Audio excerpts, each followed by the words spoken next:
शैतान पुजारी, ये कवर है दोस्तों। कवर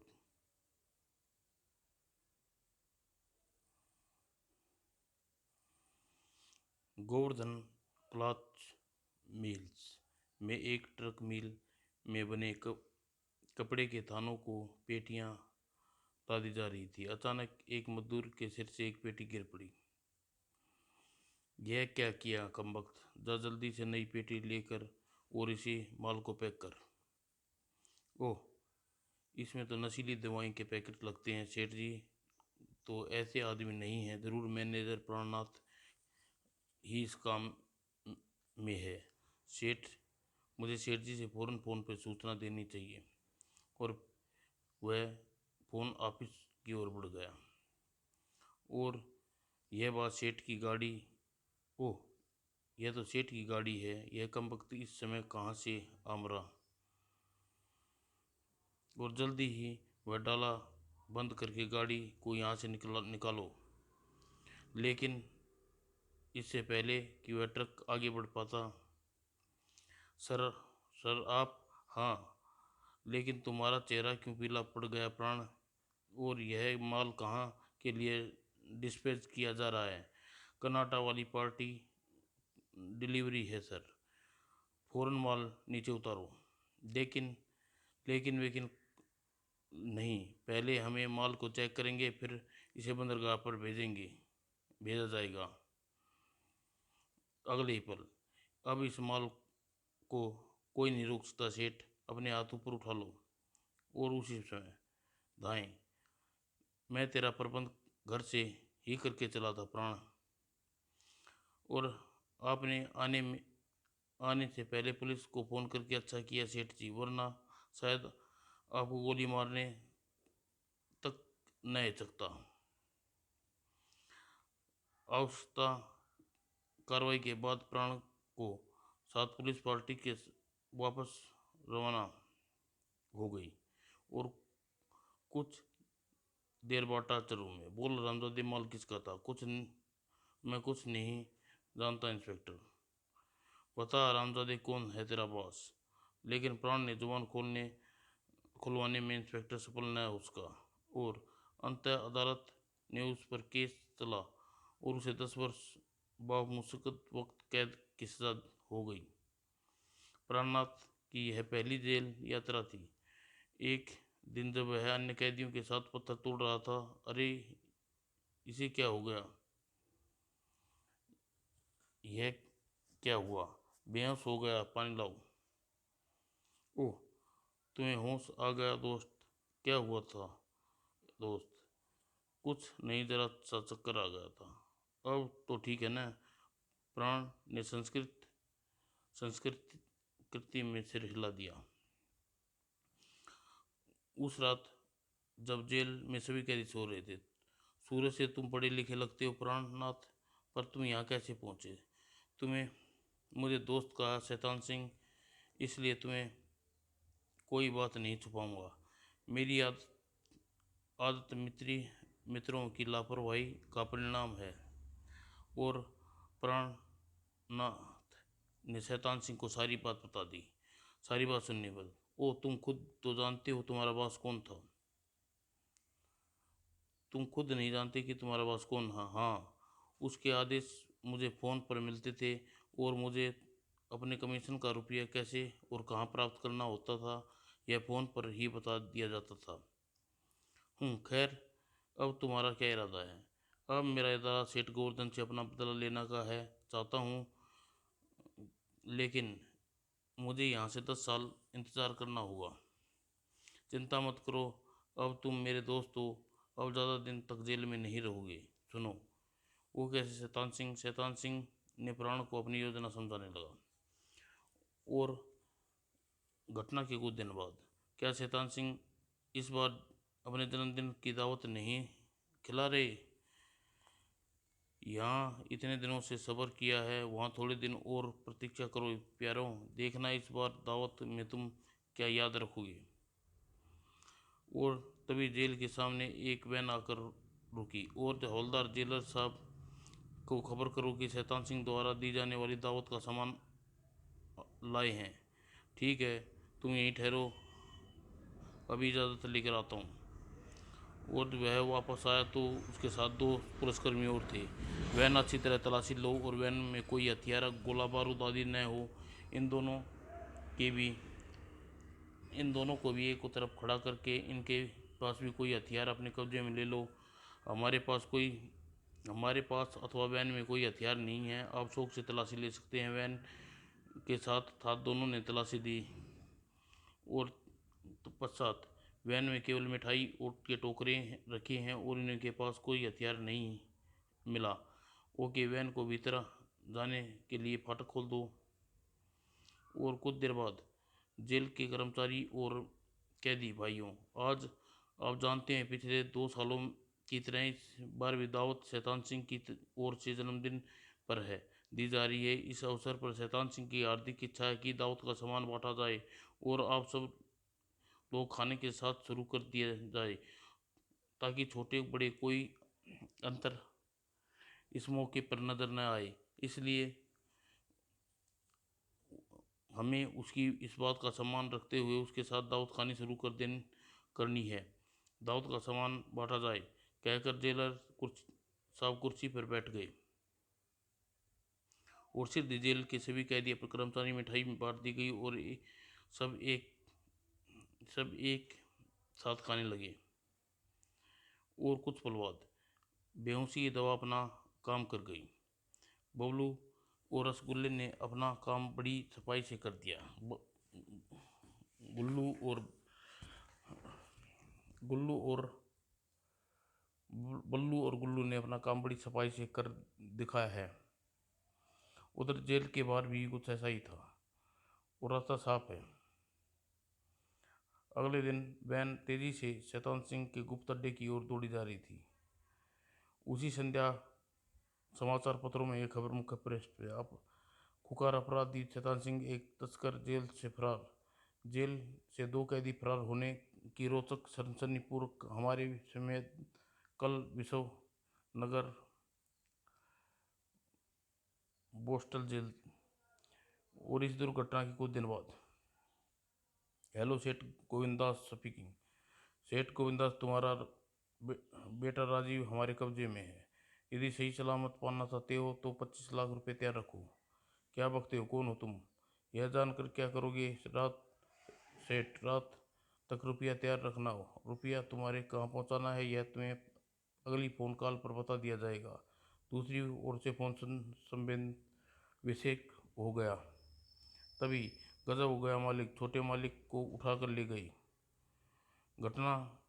इस घटना के थोड़ी देर बाद, आप चिंता मत करिए सेठ जी, पुलिस आपके बेटे को सही सलामत जिंदा छुड़ा लाने के साथ साथ अपने कर्ताओं को गिरफ्तार कर लेगी। जब आप इतने विश्वास से कह रहे हैं तो आपके सहयोग करना मेरा कर्तव्य बन गया है इंस्पेक्टर, वरना अपने बेटे को बढ़कर मेरे लिए दौलत नहीं है। इस संयोग के लिए पुलिस आपकी आभारी है सेठ जी। आप अपराधी को कॉल सुनकर फरोती पहुंचाने की हामी भर लीजिएगा, बाकी सब हम संभाल लेंगे। और उसी रात सेठ गोवर्धन के बेटे के अपहरणकर्ता को दोबारा फोन मिला। हेलो सेठ, क्या फैसला किया? तुम सिर्फ यह बताओ कि रुपया कहाँ पहुंचाना है। ओके सेठ, आधी रात को रुपया लेकर काली पहाड़ी पर पहुंच जाना, लेकिन अपने साथ पुलिस को लाने की कोशिश मत करना, वरना मैं मैं रुपया लेकर अकेला ही आऊँगा। तुम्हारी सेहत के लिए अच्छा हो रहेगा। और सुमेन विषय हो गया। उधर कुछ देर बाद बंदरगाह के पास बने कॉटेज में मैं सेठ को फ़ोन कर आया हूँ। शैतान सिंह, वह रुपया लेकर काली पहाड़ी पर आने को तैयार हो गया है। गुड। मैं भी एक जहाज के कप्तान से बात कर आया हूँ, वह प्रातः 4 बजे उसका शिप बंदरगाह से चल देता है। इसमें हमें छुपाकर इंडिया से बाहर ले जाने के लिए 50,000 रुपये मांग लेगा। और आधी रात के करीब सावधान हो जाओ, सेठ प्राणनाथ गोवर्धन के साथ गाड़ी आ रही है। मैं तैयार हूँ। और कुछ देर बाद, मैं रुपया ले आया हूँ, मेरा बेटा कहाँ है? तभी प्राण बेटे गोवर्धन के लड़की के लिए पेट के पीछे से निकाल दी। तुम्हारे बेटे को ले आया हूँ सेठ, वह सूटकेस छोड़ दो, पीछे हट जाओ। प्राण तुम तुम्हारी ये कमीनी हरकत कभी ने। हाँ हाँ, खूब जी भरकर गालियां बक सेठ, लेकिन रुपया छोड़कर वो वापस अपनी गाड़ी में चल रहा था, वरना तुम तुमने और क्या उम्मीद कर जा सकती है रामजादे। और गोवर्धन अपनी गाड़ी की ओर चल पड़ा और प्राण राजीव के साथ सूटकेस के पास पहुंचा और जैसे ही सूटकेस उठाने के लिए झुका, अपनी जान की खैर चाहते हो तो अपने दोनों हाथ उठा लो प्राण। ओ पुलिस, तो तुमने मेरे साथ धोखा किया सेठ, धोखेबाजों के साथ धोखा करने में कोई बुराई नहीं है कमीने। तभी शैतान सिंह पेड़ से नीचे उतरा धर्म, और राजू सूटकेस को लेकर भागो प्राण। फिर वह तेजी से भाग निकला जिधर प्राण भागा था, और दोनों भागकर अपनी कार के पास पहुंचे। अगले ही पल कार वहां से भाग निकली। वो इंस्पेक्टर तेजी से गोवर्धन की कार की ओर लपका। कम मान सेठ गोवर्धन, हरी अप। और फिर गाड़ी स्टार्ट करने उनसे दौड़ाया और जिधर शैतान सिंह और प्राण भागे थे। लेकिन जैसे ही वे इंस्पेक्टर की गाड़ी के अपराधियों की गाड़ी के करीब आना चाह भ्राम, और जैसे बम गिरने से उठता हुआ धुआं धूल भरी सड़क पर सुनसान हो पड़ी थी। ओह, अपराधी निकल भागे। पुलिस गाड़ी होती तो वायरलेस से गश्ती दलों को सूचित कर दिया जाता। और कॉलेज के बाहर गाड़ी खड़ी करके दोनों तेजी से कॉटेज के बाहर खड़े। इसका अब इसका क्या किया जाए प्राण? क्या न हम इस काम को क्यों नहीं इसका काम तमाम कर दे? नहीं शैतान सिंह, सेठ हमारे साथ धोखा किया, अब वह सारी उम्र इसके लिए तड़पता रहेगा कि हम अपने साथ ले आए। तड़पता रहेगा कि हम इसे अपने साथ ले जाएंगे। लेकिन बेहोश करके बिस्तर बंद पर छुपाकर, और थोड़ी देर पश्चात, हम आ गए कैप्टन, माल लाई हो? बिल्कुल, यह गिन लो पूरे 50,000। तुमने गिने हैं तो पूरे ही होंगे, लाओ। और कैप्टन ने उन्हें एक स्टोर रूम में सामने पहुंचा। ओके कैप्टन, देखो स्टोर रूम में शिप की बंदरगाह छोड़ने तक तुम दोनों यहीं छिपे रहना, उससे बाद तुम कहीं भी घूम फिर सकते हो। और कैप्टन स्टोर रूम में छोड़कर वापस चला गया। फिर अपने वक्त पर शिप छोड़कर समुद्र के विशाल सीने को चीरता हुआ अपनी मंजिल की तरफ अग्रसर हुआ। शिप बंदरगाह छोड़ने के कुछ देर बाद शैतान सिंह के प्राण डेक पर आ गए। अब पुलिस हमारा कुछ नहीं बिगाड़ सकती, और सेठ गोवर्धन पुलिस के सहयोग देने के अपना सिर नोच रहा होगा। और तभी, नहीं नहीं, क्या बात है शैतान सिंह, उस स्टीमर पर समुद्री लुटेरे सवार हैं प्राण। शिप पर हमला करने से पहले हम शिप को छोड़कर भाग निकलना है। ओह, मगर कैसे? लाइव बोट से लाओ। और स्टोर रूम से राजीव को सूटकेस तुम स्टोर रूम से राजीव और सूटकेस ले आओ, तब तक मैं समुद्र में लाइव बोट उतारता हूँ। ओके। प्राण बिस्तर में छुपा रखे राजीव को लेकर पहुंचा। शैतान सिंह लाइव बोट समुद्र में उतार चुका था। जल्दी आओ, बोट पर आओ।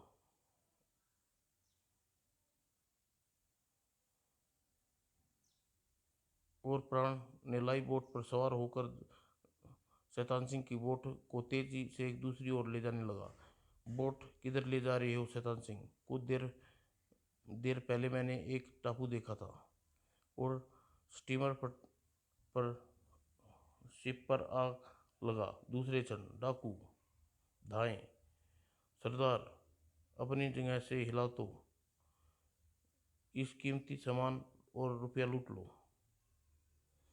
और 3 घंटे के लंबे समय के बाद शैतान सिंह और प्राणनाथ ने तट पर उतरने के बाद लाइफ बोट एक पेट से बांध दिया। शायद सुबह से पहले होश में नहीं आएगा शैतान सिंह। हाँ प्राणनाथ, इसे बिस्तरबंद पर ही झाड़ियों के पीछे लेटा दो और हम रात पेड़ पर गुजारेंगे। यहाँ कोई आबादी के चिन्ह दिखाई नहीं दे रही। रात हो, जंगली जानवर हम पर हमला कर सकते हैं। और प्राणनाथ राजीव झाड़ियों पे सुरक्षित स्थान पर लेटा दिया। और फिर रात उन्होंने पेड़ पर एक डाल पर सोकर गुजारी।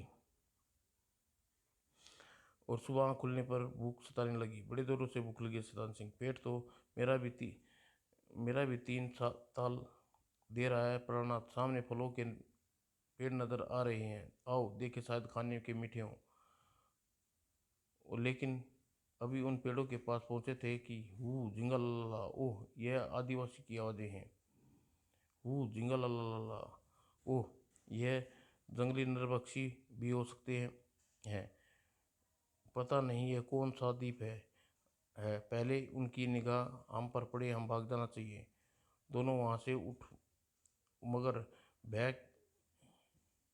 भय और हड़बड़ाहट में प्रेम नाथ और शैतान सिंह विपरीत दिशा में भाग निकले। झिंगलाल हु, यह तो किसी भागने की आवाज़ है। अवश्य ही कोई बाहरी इंसान हमारे द्वीप में आया है, उसे पकड़ो, जाने ना पाए। और कुछ ही क्षणों में वो रही, पकड़ो इन्हें। भयभीत प्राणनाथ और तेजी से दौड़ने लगा, मगर एकाएक भागते हुए ठोकर लगी और उससे पहले उठ पाता। हे, इसे बांध कर बस्ती में ले चलो, देवता को बलि पाकर प्रसन्न होगा। अच्छा सरदार, छोड़ दो मुझे। और प्राण को लेकर जंगली लोग एक मैदान में पहुंचे। हम देवता के लिए बलि लाए हैं पुजारी। ठीक है सरदार, बलि को पाकर देवता अवश्य प्रसन्न होंगे। तुम लोग मुझे पत्थर की मूर्ति के बलि चढ़ाना चाहते हो। यह देवता नहीं, शैतान। देवता कभी किसी की बलि नहीं लेते। पुजारी सभ्य दुनिया की भाषा जानता था। उसकी बात सुनकर क्रोधित हो चिल्लाया, खामोश हो जाओ मूर्ख इंसान। हम जानते हैं देवता तुम्हारी बलि पाकर प्रसन्न हो जाएंगे। इसे बांध दो, रात को पूजा और दर्शन के बाद इसकी बलि दी जाएगी। तुम लोग आदमी नहीं शैतान हो, जो पूजा के बहाने इंसानों की जान लेते हो। देवता नहीं शैतान है, तुम शैतान की पुजारी हो। और उधर झाड़ियों के पीछे राजीव को हंसाया और स्वयं को जंगल में अकेला पाकर रोने लगा, बू डैडी डैडी डैडी। और थोड़ी देर बाद ठक ठक ठक ठक, और जरा रुको, यहाँ तो कोई बच्चा रोने की आवाज़ सुनाई पड़ रही है, आओ देखते हैं। और सिर दी, यही बच्चा रो रहा है, लेकिन यह अकेला कैसे है? चलो इसे मुखिया के पास ले चलें। फिर उसको राजीव को उठा लिया और बस्ती की ओर चल दिए। और राजीव को लेकर दोनों जंगली पुजारी के पास पहुंचे। पुजारी जी, यह लड़का हमें जंगल में रात को अकेला सोते हुए मिला। यह अवश्य इसी आदमी का पुत्र होगा। नहीं, यह मेरा बू नहीं, बू यह आदमी इसका साथी मुझे स्कूल से उठा कर लाए थे। ओह, तो मैं इस लड़कों को अपना उत्तराधिकारी बनाऊंगा। आज से यह हमारा बेटा है। कुंभा इसका पालन पोषण करेगा। जो आज्ञा। और कुंभा राजीव को लेकर एक झोपड़ी में चला गया। जैसे ही रात हुई, जश्न हो गया। अब प्राण को बचने को ढूंढते हुए शैतान सिंह भी वहां पहुंचा। ओह प्राण, राजीव इसके साथ हाथ लगे उस बैग को कहाँ गया? और तभी अब देवता की बलि होगी। और फिर दो जंगलियों ने प्राण को खोलकर उस मूर्ति के पास ले गए और पुजारी के इशारे पाते ही, ओ नहीं। और कुछ देर में पुजारी प्राणनाथ का कटा सिर बालों से पकड़कर मूर्ति के पाँव में रखा और उसे खत से भरे बर्तन में खोपड़ी और बढ़ा दिया। और प्राणनाथ के धड़ और बाकी शोक की हालत। यह नरभक्षी, मुझे यहाँ से फौरन भाग जाना चाहिए, वरना ये लोग मेरे हाथ पकड़ गए तो मेरा भी यह असर होगा। और अगले ही पल शैतान सिंह तट की ओर भागने लगा। तभी अचानक जंगली की निगाह उस पर पड़ी। ओ, अरे बाहर का आदमी पकड़ो, जाने ना पाए। ओह, तेज भागू, इन्हें मुझे देख लिया है, और अगर इनके हाथ पड़ गया तो जिंदा नहीं बचूंगा। पकड़ो पकड़ो पकड़ो, जाने ना पाए। अगर शैतान सिंह की हिम्मत जीत गई, वह सुरक्षित बोट पर पहुंच गए। हे भगवान, तेरा लाख लाख शुक्र है। शैतान सिंह बाजी जान की बाजी लगाकर दौड़ पड़ा। और टापू से जितना दूर निकल सका उतना अच्छा रहेगा। लेकिन लगभग 1 घंटे बाद, ओह, गश्ती पुलिस स्टीमर, मुझे रास्ता बदल लेना चाहिए। यह सोचकर स्टीमर शैतान सिंह ने बोट का रुख घुमा दिया। और दूसरी ओर स्टीमर, मुझे भी ऐसा कुछ लगता है स्टीमर, उस ओर ले चलो। सर, वह आदमी देखिए, हमें उसे दशा बदल दी, जरूर कोई गड़बड़ है। और कुछ देर बाद, यह तो इंडियन है, यह कैबिन में बंद कर दो, वो बंदरगाह पर भारतीय पुलिस के हवाले कर देंगे। और स्टीमर को मध्य गति से अपनी मंजिल की ओर चल पड़ा। और विश्वनगर की बंदरगाह पर स्टीमर रुका और शैतान सिंह को भारतीय पुलिस के हवाले कर दिया गया। संयोग से के लिए शुक्रिया इंस्पेक्टर, बहुत खतरनाक अपराधी है, अभी कुछ दिन पहले जेल तोड़कर फरार हुआ है। Mission not mention not inspector, हमारा फर्ज था। और कुछ देर बाद पुलिस टॉर्चर रूम में, बता रामदादे, सेठ गोवर्धन का बेटा कहाँ है? मैं नहीं जानता हूँ। अगर अपना भला चाहता है तो सच सच बता। एक बार कह दिया मुझे कुछ नहीं जानता। लाख कोशिश कर हुआ इंस्पेक्टर जुबान न खुलवा सका। अंत में जेल तोड़कर भागने के जुर्म में उसे पिछली सजा मिलाकर 15 साल की कैद हो गई। कुछ दिनों बाद, शैतान सिंह, तुमसे कोई मिलने आया है? मुझसे कौन मिलने आया है? और जब मुलाकात कक्ष में, गोवर्धन सेठ तुम? हाँ शैतान सिंह, तुम? हम मुझ पर रहम करो, मेरे राजू को मुझे वापस कर दो। गोवर्धन की बात सुनकर शैतान सिंह सोच में पड़ गया। फिर कुछ सोचने पर गोवर्धन से बोला, तुम्हारा बेटा मेरे पास नहीं है, लेकिन मैं तुम्हें वहाँ ले जा सकता हूँ जहाँ तुम्हारा बेटा है। इन्हें मुझे आज़ाद करवाना होगा। नहीं, मैं तुम्हें अपराध नहीं, मैं यह अपराध नहीं कर सकता। तभी मुलाकात का समय समाप्त हो गया। शैतान सिंह, वापस चलो, अच्छी तरह सोच लो सेठ।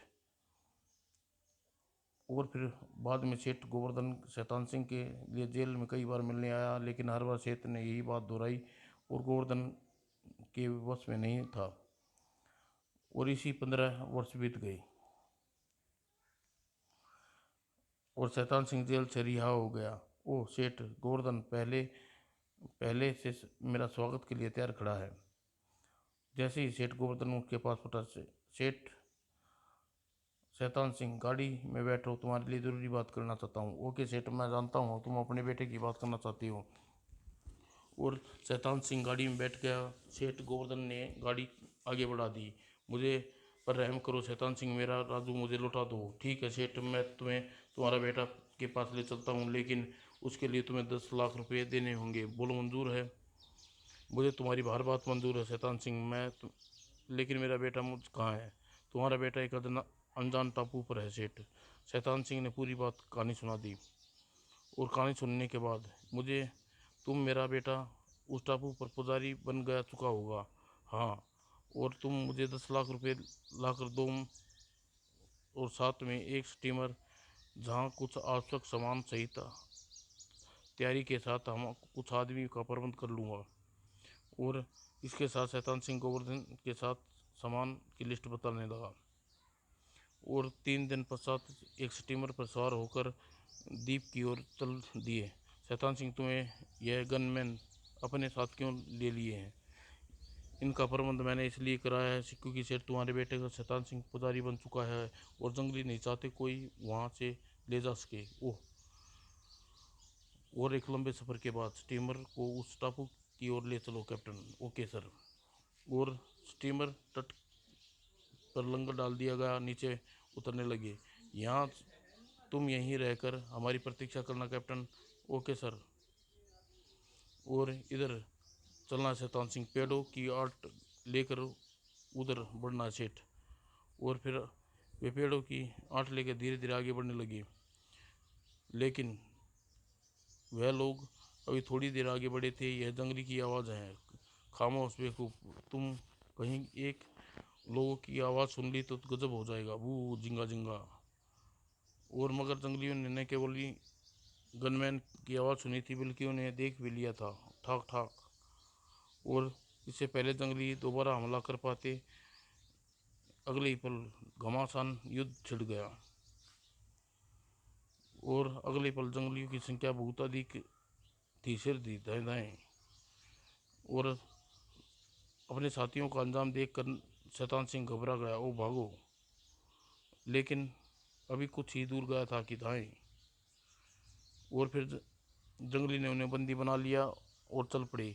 मरने से पहले अपने राजीव को देख लो सकूंगा। काश मैंने लालच न किया होता। और दोनों मैदान में ले जाया गया। ओह, यह क्या? यह लोग तो हमारी तरह बंदे हैं।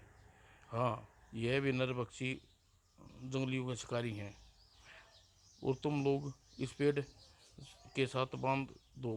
मैं बड़े पुजारी को खबर करता हूँ। अच्छा सरदार। और आदेश पाकर बड़े पुजारी को झोपड़ी में चला गया। और कुछ देर बाद सरदार वापस लौटा तो बड़े पुजारी के साथ एक नवयुवक के साथ। अरे राजू, यह मेरा बेटा राजीव है। शैतान सिंह। उसके गले में वही लॉकेट है उसने अपहरण करने वाले दिन पहना था। खामोश रहो सेठ, वरना समय समय से पहले ही मारे जाओगे। और हाँ बड़े पुजारी महाराज, हम इन दोनों लोगों को आदमी को अग्नि शस्त्रों से मारा है। जी पुजारी। ठीक है, इन दोनों को बलि कल होगी। आज की बलि हमें तैयारी करो। और फिर पुजारी के समेत सब जंगली वहां से चले गए। राजू तो दूसरी झोपड़ी में प्रविष्ट हो रहा है। शैतान सिंह अवश्य यह उसी की झोपड़ी में रहता होगा सेठ, लेकिन यह हमारे लिए कुछ नहीं कर सकता क्योंकि इसने हमें पहचाना नहीं। लेकिन शैतान सिंह गलती पर था। क्या बात है छोटे पुजारी, तुम तो कुछ परेशान लग रहे हो। हाँ सुम्बा, लेकिन इस मामले में मैं तुम्हारी कोई मदद नहीं कर सकता। सुम्बा तुम्हारे लिए जान भी दे सकते हैं छोटे पुजारी। लेकिन सुम्बा, तुमने एक भारी इस बार भारी आदमियों के हाथ अपनी जान जोखिम में डालकर बचाया था। लेकिन मेरे बचपन के दोस्त सुम्बा और तुम्हारी दोस्ती पर गर्व है, लेकिन अपनी परेशानी की वजह मैं चाहकर भी तुम्हें नहीं बता सकता। तुम न बताओ तो मैं भी वह वजह जानना तुम न भी बताओ तो मैं वह वजह जानता हूँ छोटे पुजारी। क्योंकि परेशानी का कारण तुम आदमी है जिन्हें परिचितों की तरह देखता है। लेकिन है कौन तुम्हें पहचानता है? वह वही तो हो सकता है जो छोटे पुजारी। अब कहो तो उसे यहाँ ले आऊँ? तुम ठीक कहते हो सुम्बा, जाओ उसे यहाँ ले आओ।